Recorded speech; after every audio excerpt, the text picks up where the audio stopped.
시험을 포기해야 되나 하지 말아야 되나. 뭐 이미 주사위는 던져졌습니다. 그걸 내가 준비하면 이렇게 바늘구멍이 돼버리나. 공부를 했는데 선생님 뭐 이렇게 잡히는 게 없어요. 그렇게 하면 망합니다. 그렇게 하면 망해요. 이제는 현실적인 좀 얘기를 또 해보려고 하는데, 참, 이게 참 슬픈 얘기입니다. 이제 요즘에 공무원 이제 뽑는 인원이 완전 반토막, 안 좋은 데는 뭐 반의 반토막도 된 데가 있는데, 이럴 때는 어떻게 해야 될까요? 웃으면서 얘기 못하겠네요. 그러니까요. 웃으면서 얘기해야 되는데, 이번에 장난 아니죠? 원래는 실질적으로 이 정도 인원이 원래는 맞는 인원이었는데 전 정부에서 많이 뽑았던 게 사실이었고, 근데 이제 속상한 게 이제 직렬들 중에서 특히 이제 특수직렬 일행도 많이 줄었지만 특수직렬 준비하시는 그렇죠, 분들은 정말 안 뽑는 지역도 있거든요. 왜냐면 원래 적었어요. 네. 원래 적었는데 안 뽑아버리니까. 네, 그런 것도 있거든요. 이런 얘기할 때 이제 학생들 얼굴이 아른아른거리면서 이제, 왜냐면 이제 저희 학원이 직렬이 굉장히 다양해요. 일행만 있는 게 아니라 보건직, 사회복지직, 기술직, 뭐 환경직 되게 많거든요. 근데 이제 지역 이 지역 쓰려고 그랬는데 이 지역에서 막 영농 뽑아버리고, 그러면 다른 지역 가야 되는데 다른 지역도 어디 써야 될지 모르고 집하고 너무 멀고, 그러니까 그런 것들 보면 여러분들의 마음이 뭐 이 시험을 포기해야 되나 하지 말아야 되나 뭐 그런 생각도 드실 거고, 걱정도 많으실 거고, 잡생각도 굉장히 많이 드실 거라 생각이 들어요. 진심으로 말씀드리고 싶은 건, 어찌됐든 이렇게 된 상황이면 여러분들이 공부를 하겠다고 마음을 먹었으면 일단은 제일 먼저 하셔야 될 건 뭐냐면, 여러분들이 원래 생각했던 점수보다 한 5점 정도를 더 높게 책정하셔서 공부하셔야 돼요. 저는 첫 번째라고 생각합니다. 준비하는 단계. 뭐 여러 가지 것들이 있겠지만 그게 지금은 저는 제일 필요하다고 보거든요. 개인적으로 점수가 올라갈 수밖에 없지 않을까, 아니면 진짜 시험이 조금 변별력 있게 나오지 않을까라는 생각들을 해보거든요. 오피셜은 아니고 그냥 떠도는 이야기들인데, 작년에 동점자가 굉장히 많았다고 해요. 작년에는 그래도 인원이 많았는데 이번 연도에는 인원이 이렇게 적게 뽑는데 동점자가 많다.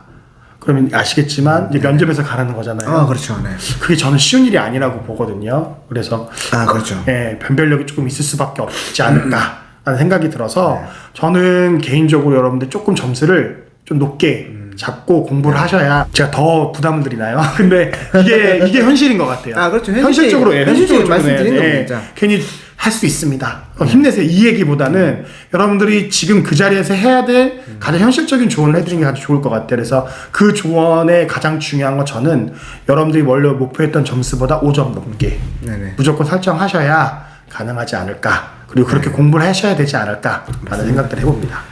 왜냐면 뭐 이미 주사위는 던져졌습니다. 그러니까요. 주사위는 던져졌고, 뽑아야 될 인원은 정해졌고, 본인들도 힘들겠지만 본인만 힘든 게 아닙니다. 옆에 준비하신 분들 다 힘들 거예요. 어쨌든 그걸 통과하기 위해서는 남들보다 조금 더 열심히 하는 수밖에 없습니다. 근데 참 이게 또 그렇지만, 지금 공시를 준비하거나 작년에 준비하셨던 분들이 제일 좀 억울할 것 같아요. 그걸 내가 준비하면 이렇게 바늘구멍이 돼버리나 이렇게 생각하실 수도 있는데, 그걸 생각하시는 것보다는 좀 더 공부에 집중하셔서 남들보다 한두 개 더 맞아서 좀 더 의미 있게 합격하시는 게, 나는 이렇게 좁은 데서 합격했다 이렇게 말씀하시는 게 더 보람차고 의미 있을 것 같습니다. 공시생분들에게 드리고 싶은 말 중에 하나인데, 공무원 준비 1년 루틴 같은 게 있을까요? 몇 월 달에 뭘 하고 몇 월 달에 뭐 언제 들어오면은 제일 좋고, 어떻게 해서 다음 시험에는 합격할 수 있다, 뭐 이런 루틴 같은 게 좀 있을까요? 일단은 들어오는 기간은 저는 크게 문제가 될 건 아니라고 생각하는데, 일단은 1년 루틴은 정확해야 될 것 같아요. 그러니까 예를 들어서 1월 달에 들어오시는 분도 계실 거고, 뭐 3월 달에 들어오시는 분도 계실 거고, 5월 달, 6월 달에 들어오시는 분도 계실 거잖아요. 근데 이제 1년 루틴이라는 걸 잡았을 때, 그 1년 안에 예를 들어서 국가직, 지방직 분명히 들어있을 거란 말이에요. 그렇죠. 이 시험을 너무 신경 쓰시면 안 돼요. 첫 번째 시험 말씀하시는 거죠? 첫 번째 보는 시험. 첫 번째 시험. 그 시험은 그냥 여러분들이 연습한다 생각하고 그냥 가는 거지, 여러분들 공부 루틴을 바꿔가면서까지 이 시험을 대비하면서 준비했다가 이 시험이 끝나면 다시, 그거는 좀 아닌 것 같고, 이 시험은 그냥 여러분들이 한번 보는 그런 시험이다 생각하고, 몇 월 달에 들어오시든 이 시험에 대해서는 그냥 연습이다 생각하고 하시고, 제일 중요한 건 과목별로 내가 어떻게 공부해서 어떻게 끝낼 거고 어디까지를 할 건지에 대한 정확한 청사진이 있어야 된다고 저는 봐요. 제발 하루에 막 여러 과목 다 시간표 짜놓고 그 다음에 막 그 시간표 해갖고 오라고 하는 거 보면, 야, 진짜 가관도 아닙니다. 진짜 장난 아닙니다. 그래서 제가 그것 때문에 엄청 혼내기도 하는데, 중요한 건 1년 루틴을 짤 때 제가 봤을 땐 1년 길게 짜는 것보다는 3개월, 그렇죠. 한 달, 이렇게 해서 한 달을 좀 늘려가고, 2달을 좀 늘려가고 네. 이런 식으로 해서 1년 루틴을 짜는 것들이 좀 더 효과적이지 않나라는 생각이 듭니다. 그리고 너무나 잘 아시겠지만 영어뿐만 아니라 모든 과목이 완성됐다라는 개념은 공무원 시험에 없습니다. 완성할 수가 없습니다. 그거. 없습니다. 완성할 수가 없어요. 네, 제가 혼내는 것 중에 하나예요. 애들이 그런 얘기 되게 많이 공부를 했는데 선생님 이게 잡히는 게 없어요. 제가 맨날 이게 원래 잡히는 게 없는 시험이다. 네, 맞아요. 너는 생각해봐라. 범위가 끝에서 끝인데 이게 잡힌다면 그건 정말 대단한 사람이다 라고 얘기하거든요. 그래서 맞습니다. 잊어버리지 않기 위해서 계속 리마인드 시키고 네. 그 머릿속에 있는 것들을 계속 끄집어내주고 그것들을 계속 해야 되는 시험이거든요. 그러니까 그것들을 위해서 여러분들 1년 루틴을 그런 것들을 위해서 준비를 하셔야지 내가 이 과목을 완벽하게 세 달 내에 끝내놓고 그 다음에 또 그 다음 달은 이걸 끝내놓고 죄송한데 그거는 끝내고 다른 과목 할 때 또 다 까먹어요. 끝내고 다른 과목 하면은 전에 그거 다 까먹어요. 정답입니다. 정답입니다. 기발성이 엄청 강하기 때문에 네. 어쩔 수가 없습니다. 어쩔 수가 없어요. 그래서 그렇게 1년 루틴을 좀 준비하시면 그래서 한 달 단위, 2달 단위 그래서 차근차근 너무 길게 보지 마시고 1년 동안 공부한다고 생각하실 때 너무 길게 보지 마시고 일단 시간표는 한 달 그렇게 2달 이렇게 짧게 끊어서 가시는 게 훨씬 효율적이지 않을까 생각이 듭니다. 저도 예전에 공부할 때 3개월씩 자기 평가를 했었어요.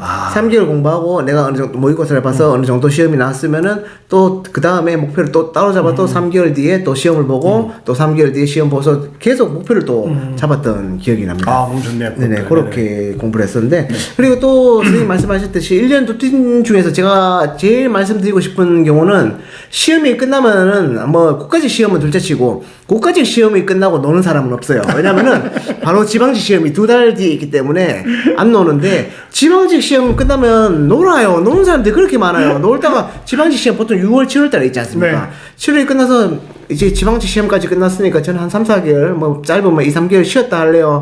그렇게 하면 망합니다. 그렇게 하면 망해요. 그렇게 하는 사람들 치고 학교 가서 한 명도 못 봤어요. 왜냐면은 지금도 똑같아요. 어느새 보세요. 벌써 이제 4월달 다가옵니다. 근데 그때 7월달 끝나고 한 2-3개월 놀고 돌아온 학생들이 10월달부터 다시 시작한단 말이에요. 근데 그러면은 머리가 또 다시 리셋돼 있어요. 거의 처음부터 시작한다는 말은 거짓말이지만 남들보다 또 훨씬 뒤쳐져 있기 때문에 지방직 시험 끝나고 쉴 수 있습니다. 근데 그 기간이 길어지면 안 돼요. 절대 안 절대로 뭐 한 1-2주 쉬셔도 괜찮아요. 1-2주까지는 괜찮은데 뭐 한 달 이상 넘어가면 안 되고 2-3개월 쉰다는 거는 그 시험을 포기하겠단 말이에요. 절대로 그렇게 하시면 안 됩니다. 친구들 보면은 저한테도 물어보는 게 벌써 4월달이에요. 벌써 3월달이에요. 어떡해요? 자식아, 니 놀았잖아 이거. 그런 친구를 너무 많이 봤기 때문에 그냥 그 시험 끝나기 전까지는 뭐 노는 시간 없다고 생각하시는 게 정신 건강에 좋고 빨리 합격하고 노세요 제발.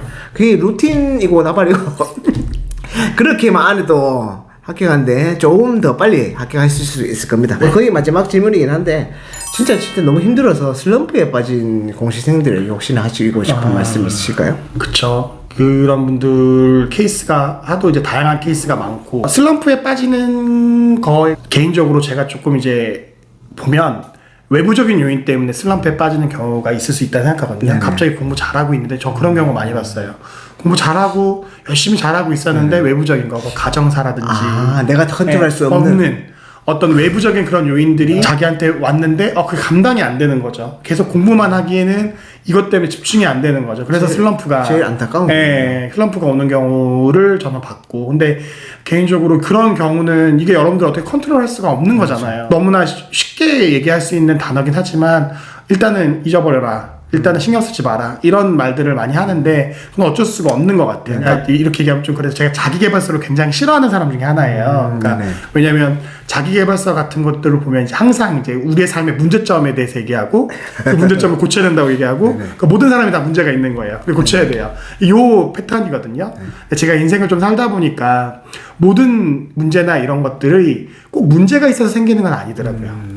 그렇죠. 그리고 이 문제가 내가 해결하려고 막 달려드는 게 아니라 시간이 지나면서 자연스럽게 해결되는 경우도 굉장히 많이 봅니다. 제가 그래서 그런 외부적인 요인 때문에 지금 슬럼프에 빠지신 분들이라면 너무 상투적인 이야기지만 어떻게 보면 여러분들이 견디고 꾹 참고 그 시간들을 견뎌내면 그 일이 어떻게든 해결이 되는 경우들을 봅니다. 그래서 여러분 시간에 조금 이 시간을 이겨내리라는 굳건한 마음을 먹으시고 그렇게 가시면 될 것 같고요.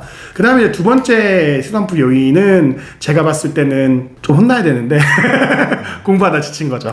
몽둥이가 약입니다. 충분히 이해돼요. 그러니까 친구들 못 만나고 맨날 좁은 공간에 갇혀서 똑같은 공부와 똑같은 루틴과 얼마나 답답하고 힘들고 어렵겠어요. 마음이. 그리고 내가 왜 이렇게까지 살아야 되나 이렇게 이런 것들을 하실 거예요. 그래서 제가 아까 처음에 말씀드린 게 옵션이 많은 분들이 이 시장에 들어오지 말라고 했잖아요. 제가 그러기 때문에 그럽니다. 그래서 옵션이 많은 분들은 이 시장에 들어와서 그 시간들을 견뎌내는 게 너무 고통이에요. 힘들 거예요. 그리고 그 시간들을 견뎌냈다 하더라도 그 열매가 달콤해야 되는데 달콤하지 못할 거예요. 그래서 저는 개인적으로 그런 분들이라면 여러분들이 왜 공무원이 돼야 되는지를 다시 한번 생각해 보십시오. 그리고 여러분들 입장에서 여러분들 상황에서 무엇이 최상의 직업군인지를 다시 한번 여러분들이 여러분 스스로 잘 알잖아요. 여러분들 괜히 허황된 꿈 꾸지 마시고 여러분들이 여러분 스스로의 삶을 평가해 보셔서 왜 내가 공무원을 되려고 하고 이 직업이 나에게 왜 필요한지에 대해서 다시 한번 여러분들에게 각인을 시켜주셨으면 좋겠어요. 그러면 조금 동기부여가 다시 한번 되지 않을까 라는 생각을 해봅니다. 힘드시면 연락 주세요. 몽둥이 들고 찾아가겠습니다. 옛날부터 몽둥이가 약이라고 했습니다. 저는 옛날에 이런 생각 또 했던 게 옛날에 고등학교 저희 중고등학교 때는 정말 많이 맞았거든요. 그쵸. 선생님한테 많이 맞았는데 야 진짜 그 선생님한테 맞아가면서 공부했다면 내가 공무원 시험 더 빨리 합격했을 텐데 진짜 그런 생각이 엄청 많이 들었어요. 왜냐면 이거는 자율적인 공부이기 때문에 좀 지치면은 뭐 술도 한잔 먹고 PC방도 가고 이랬는데 옛날에 선생님들이 진짜 몽둥이 들고 팰 때는 진짜 밤새도록 공부했어요. 맞기 싫어서. 야자를 못 탈출했죠. 그러니까요. 그 다음날 후폭풍이 너무 두려워서. 너무 걱정하지 마시고 하던 대로 잘 하고 계시니까 그대로 잘 가시면은 합격하고 또 좋은 합격하고 놀면 또 마음도 편하잖아요. 합격하고 놀면 돈도 나옵니다. 돈 받고 돈 받으면서 놀면은 더 좋아요. 촬영 소감을 한번 여쭤보고 싶어요. 제가 여기 그래도 부천까지 저도 부천이 처음입니다. 여기까지 왔는데 정말 친절하게 잘 대해주셔서 너무 감사하고 좋은 말씀 해주셔서 감사한데 촬영하면서 어떠셨나요? 너무 재밌었고요. 예, 저는 현직 공무원분들하고 얘기를 좀 많이 해보고 싶었어요. 왜냐면 제가 이제 공무원을 가르치고 있지만 실질적으로 제가 공무원 생활을 해본 건 아니잖아요. 그러니까 그렇죠. 공무원 시험은 누구보다도 잘 알고 자랑 아닌 자랑을 하면 저 공무원에 관한 책도 쓰고 아이들이 쓰는 교재도 만들고 이러고 있기 때문에 누구보다도 이 시험에 대해서 자신 있게 잘 가르칠 수 있다고 자신하지만 솔직히 들어가서의 생활은 잘 모르거든요. 그렇죠. 또 그건 또 별개니까요. 별개니까 이런 얘기도 해주시고 이렇게 만나서 또 공무원 시험에 대해서 허심탄회하게 얘기할 수 있는 시간이 전 너무 즐거웠고요. 학생들에게 더 좋은 얘기들을 해줄 수 있는 좋은 기회가 되지 않았나라고 생각을 해봅니다. 저도 뭐 좋은 일이 있거나 아니면 좋은 말씀 하시고 싶으면 언제나 불러주시면 항상 달려오겠습니다. 감사합니다. 오늘은 부천 브릿지원 영어학원에서 공영카 선생님과 함께 이렇게 공무원 영어에 대해서 많은 얘기를 또 해보았습니다. 혹시나 궁금하신 점 있으면은 요 밑에 댓글을 달아주셔도 되고 따로 이제 공영카라는 또 채널 또 하고 계십니다. 하고 계시기 때문에 거기 들어가서 직접 물어보셔도 됩니다. 아니면은 학원 직접 찾아오셔도 되잖아요. 전화 주셔도 돼요. 전화 주셔도 되고 찾아오셔도 되고 항상 열려 있는 마음으로 여러분들에게 좋은 말씀 많이 해드리는 분이니까 좋은 말씀 또 부탁드리고 많이 또 찾아주십시오. 그러면은 오늘 촬영은 여기까지 하겠습니다. 안녕. 감사합니다.